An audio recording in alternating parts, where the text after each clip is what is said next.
今今があるのは皆様のおかげさま、ますますごひいきに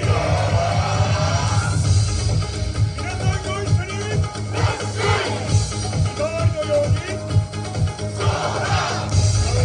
笑顔で笑顔で皆さんの笑顔とご一緒に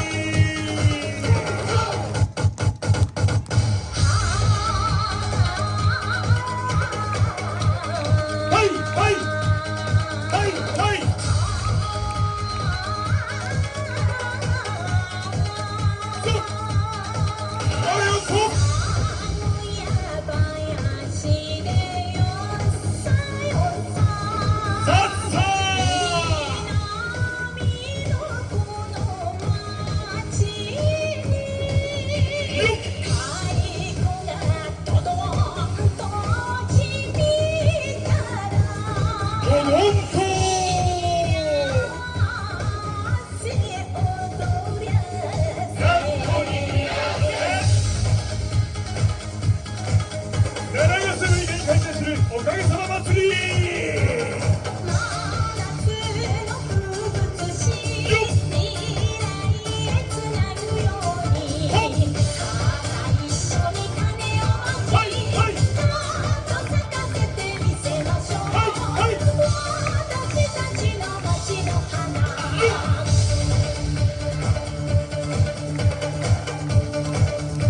我が町の花ひまわり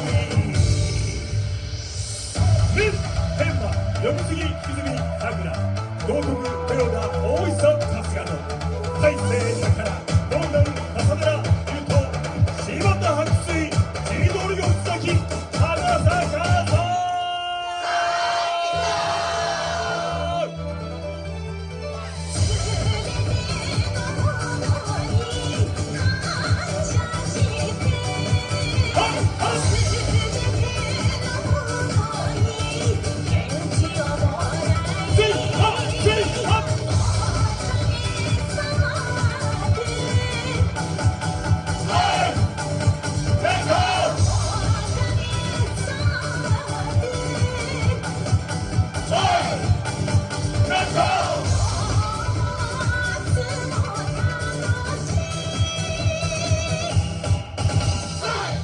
さあ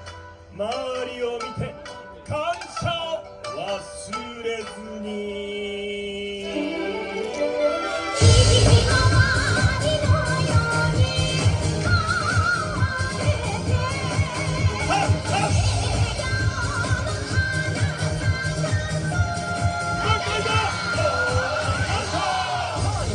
思い出すキラキラ輝く花の部屋、いつも明るく包んでくれた優しい北弁。